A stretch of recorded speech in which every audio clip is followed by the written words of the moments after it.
Hey Peter, wusstest du, dass man in Power BI den Transformationsschritten Beschreibungen hinzufügen kann? Komm, ich zeig's dir. Okay, wir haben folgende Abfrage mit 4 Anwendungsschritten bzw. Transformationsschritten auf der rechten Seite.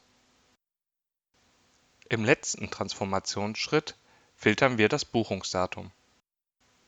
Über das Zahnrad können wir zwar sehen, was gefiltert wurde, aber nicht wieso. Möchtest du deinem zukünftigen Ich einen Gefallen tun, dann markiere den Schritt, öffne mit einem Rechtsklick das Kontextmenü, klicke dann auf Eigenschaften und füge unter den Eigenschaften eine zusätzliche Beschreibung ein.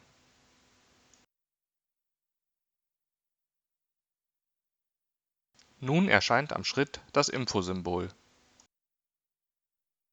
und per Mouseover wird die Beschreibung angezeigt. Ziemlich cool, oder? Hat dir dieses Video gefallen? Dann klicke auch auf eines der anderen Videos.